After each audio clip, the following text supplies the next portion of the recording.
তারা আওয়ামী লীগের উদ্দেশ্য তো গণতন্ত্র না। এই গণহত্যার জন্য কি আওয়ামী লীগের কোনো ন্যূনতম অনুশোচনা বোধ আছে? যে গত কয়েকদিন ধরে আমরা দেখলাম একটি লন্ডন ভিত্তিক একটি টেলিভিশনে, সেখানে সাবেক আওয়ামী লীগের যুগ্ম সাধারণ সম্পাদক হাসান মাহমুদ, সাবেক পররাষ্ট্রমন্ত্রী, তার একটি ইন্টারভিউ দেখলাম। তারপরে দেখলাম আমেরিকান ভিত্তিক আরেকটি টেলিভিশনে ছাত্রলীগের সভাপতি সাদ্দাম হোসেন, তার একটি বক্তব্য দেখলাম। শেখ হাসিনার পরপর দুটি অডিও বার্তা দেখলাম। তারপরে দেশেও এক ধরনের এরকম। তো আসলে কি এরকম কোনো আতঙ্ক বলি, আশঙ্কা বলি, কিংবা এরকম প্রতিবিপ্লব শব্দটি এখন আর বলতে চাই না, এরকম কি আসলে আওয়ামী লীগ খুব শক্তভাবে ফিরে আসতে পারে, এরকম কোনো জায়গা আপনাদের ভিতর তৈরি হচ্ছে কিনা, প্রশ্নের জায়গা? ধন্যবাদ আজকের এই শোতে আমাকে আমন্ত্রণ জানানোর জন্য। একই সাথে মান্না ভাই, শ্রদ্ধেয় মান্না ভাইকেও শুভেচ্ছা জানাচ্ছি, দর্শক শ্রোতাদেরকেও শুভেচ্ছা জানাচ্ছি। আপনি যে কথাটি বলেছেন, আসলে ছাত্র গণবিপ্লবের মধ্য দিয়ে আওয়ামী রাজনীতির কবর রচিত হয়েছে। জি, এখানে আওয়ামী লীগ মানে সেইভাবে আসতে পারবে এটা মনে করার কোনো কারণ নেই। যে কারণে পতিত ফ্যাসিস্ট গণহত্যাকারী শেখ হাসিনা, তিনি ভারতের আশ্রয় প্রশ্রয়ে থেকে সেখানে বসে টেলিফোন কনভারসেশন করে তার মানে নির্জীব এবং ক্ষুব্ধ কর্মীদের, আমি নির্জীব এবং ক্ষুব্ধ বললাম এই কারণে যে আওয়ামী লীগের কর্মীদেরকে শেখ হাসিনা অস্ত্র হাতে তুলে দিয়ে গণবিপ্লবকে দমন করার কথা বলে তিনি হেলিকপ্টার করে পালিয়ে গিয়েছিলেন। সেই কর্মীদেরকে উজ্জীবিত করার জন্য মাঝে মধ্যে তিনি কথাবার্তা নাকি বলেন, এবং সেই কথাবার্তা কিছু ফাঁস হয়, টেলিফোন কনভারসেশন এরকমই একটা গত পরশুদিন ফাঁস হয়েছে। তো আপনি ভালো করে শুনবেন, সেখানে তিনি বলেছেন যে আমার ছবি নিয়ে মিছিল করার দরকার নেই, ট্রাম্পের ছবি নিয়ে মিছিল করো।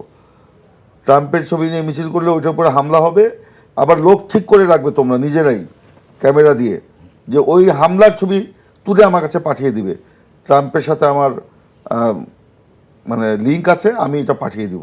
এই যে বক্তব্যটা, এটা কত বড় দেউলিয়াপনা, এবং তার যে মানে দেউলিয়াত্বের কোন পর্যায়ে গেছেন তিনি, তো তারই তো প্রমাণ ঘটে। উনি কেন ওনার নিজের ছবি দিয়ে মিছিল করতে মানা করেছেন? কারণ ওনার নিজের ছবি দিয়ে মিছিল করে ওনার ছবির উপরে সরি টু সে মানুষ জুতা নিক্ষেপ করবে, কারণ তিনি গণহত্যাকারী। সেটা ওনার জন্মদিনের দিনে আমরা দেখেছি, সেটা ওনার জন্মদিনের দিনে এবার দেখা গেছে। হ্যাঁ, সেটাই। তারপরে এবং একইভাবে দেখেন, মানে তিনি ট্রাম্পকে ব্যবহার করার চেষ্টা করছেন, আমেরিকার নবনির্বাচিত প্রেসিডেন্ট। তো আমেরিকার রাজনীতি প্রশাসন সম্পর্কে ওনাদের ন্যূনতম ধারণা নেই। ওনারা মনে করেছেন লবিস্ট নিয়োগ করে, লবিস্টের মাধ্যমে ট্রাম্পকে দিয়ে একটা টুইট করানো হলো, কোটি কোটি টাকা ব্যয় করে, মনে করেছেন এই ছবি পাঠিয়ে বোধহয় ট্রাম্প ওনাকে এসে ক্ষমতায় বসায় দিয়ে যাবে। তো এই যে একটা দেউলিয়াপনা, এটা তো মানে আওয়ামী রাজনীতির যে কবর রচিত হয়েছে তার থেকে তো দেউলিয়াপনা, এটি তো প্রমাণ করে। তা আওয়ামী লীগ সেভাবে ফিরে আসতে পারবে এটা বাংলাদেশের মানুষ বিশ্বাস করে না। গাধাও এই কথা শুনলে হাসে। আওয়ামী লীগের ফিরে আসা নিয়ে একটি প্রশ্ন, সেটি হচ্ছে যে আমি যেটি একটু আগে বলছিলাম যে লন্ডন ভিত্তিক একটি টেলিভিশনে হাসান মাহমুদ, তিনি তার বক্তব্যের এক পর্যায়ে বলেছে যে দেশের গণতন্ত্র পুনরুদ্ধারের যদি আন্দোলনে প্রয়োজনে তারা বিএনপির সাথে একসাথে আন্দোলন করতে প্রস্তুত।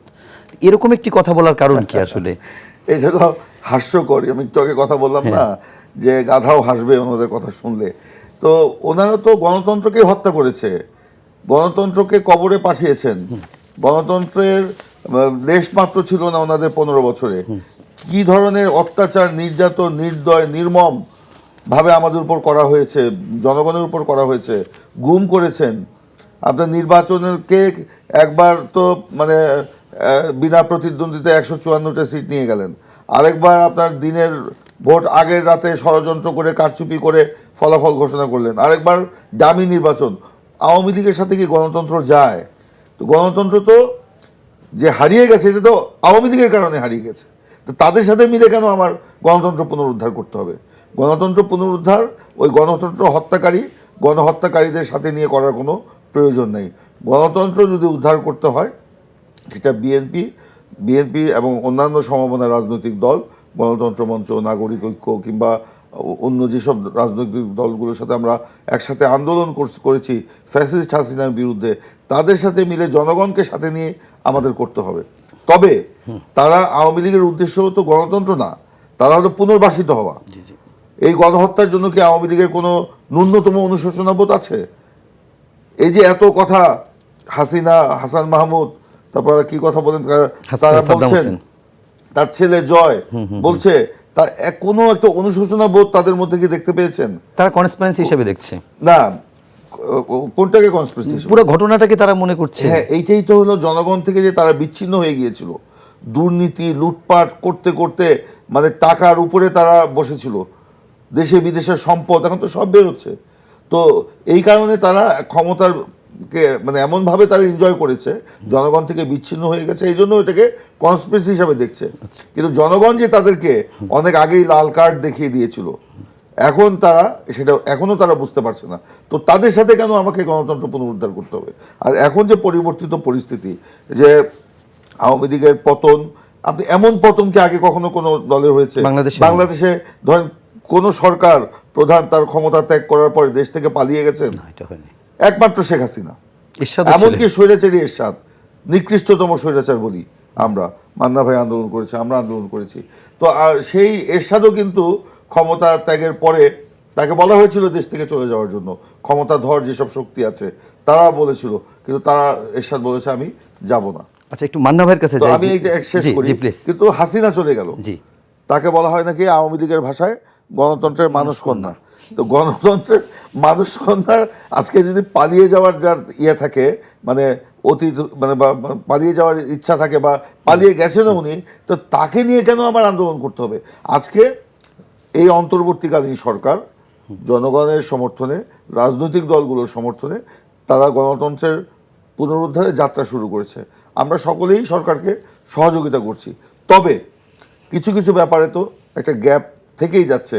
এই যেমন যতই কিন্তু এই নির্বাচনের প্রশ্নে দেরি হচ্ছে, প্রলম্বিত হচ্ছে, ততই কিন্তু এই যে ফ্যাসিস্টরা নতুন করে ষড়যন্ত্র করার চেষ্টা করছে। তো এখন আমাদের সকলের উচিত ঠান্ডা মাথায় গণতন্ত্র পুনরুদ্ধারে অতি দ্রুত যতটুকু কাজ করা যায় নির্বাচনের রোডম্যাপ ঘোষণা করে সে কাজটি আমাদের করা উচিত।